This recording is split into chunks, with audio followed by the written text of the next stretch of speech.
So guys, I got a story to tell you. And it's kind of an interesting one, if you will. I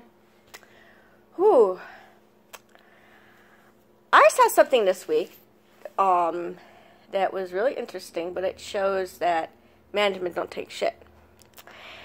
There is an apartment kitty corner from me, and I don't think, if you remember, I told you guys the story about the woman who was on her cell phone watching her kids while I was sitting outside and how it was driving me nuts. And I've told the story a couple places. Well, guess what? Her kids, and I think there was another woman and a teenage boy that were there, got kicked out. They got evicted. Part of it was, of course, they weren't paying the bills. But another thing that did it for them is that when they went to serve the eviction notice, they noticed some really nasty things inside the apartment. Like, it was trashy, it was dirty, they had cigarette butts all over the place. They basically weren't keeping house. So you have a couple kids there and you're setting this example, not taking care of your house, and you kind of need to keep your apartment clean, or even condo, because you never know when they're going to come to either fix something for you or inspect it for one reason or the other. Which is why, yeah, we get a little messy, but we clean up after ourselves too. That's how me and my boyfriend are. And it's funny because when I was a kid, I was messy as hell. I'm not anymore. Fuck that shit. I'm not messy at all. And I was forced to after I lived in the dormitory because, you know, he had people visiting, and plus they were remodeling the dorms at the time, so you kind of had to be that way. But even so, I didn't know of one messy person that I was friends with at the time and no longer friends with because her mind was kind of messy too. And that's usually a sign when your area is messy, probably your life is messy. But different from the story. I talked to the neighbor above her. I went out to take the trash, came back, because, you know, curiosity gets to me. And she goes, well, you know what? I don't want to gossip or anything, but let me tell you, it was stinky down there. They weren't throwing out diapers. Their babies were left, like, out on the stairs. I'd go outside, and there's their baby sitting on the stairs, and I'm like, what? And I'm thinking, holy crap. The other thing I noticed is, like, during this winter, they had toys and a stroller that were left out in the cold to get rusted and nasty and with diseases and shit. It's like, what parent even allows that? It's like, just as you tell your kids to clean up after yourself, well, you should clean up after yourself too, you know? I mean, have some common courtesy. But that kind of leads to a bit of a rant that I have here, because basically it goes like this. It doesn't matter if you live in an apartment, condo, or even a house next door. You have to be a good neighbor. You have to have some kind of etiquette and courtesy.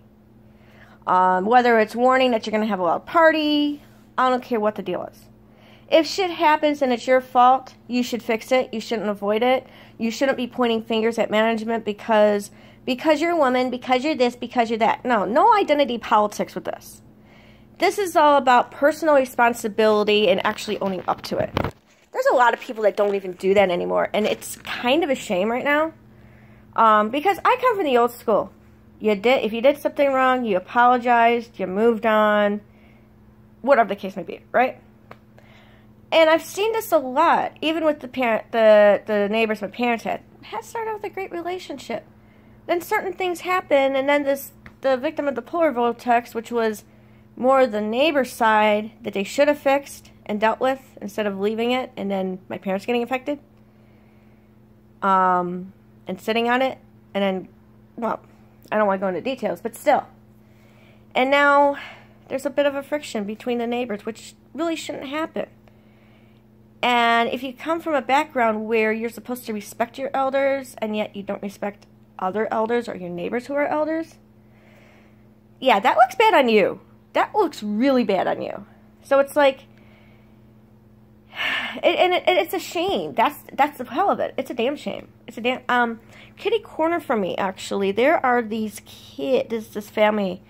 There's like 4 young boys, probably all around the same age.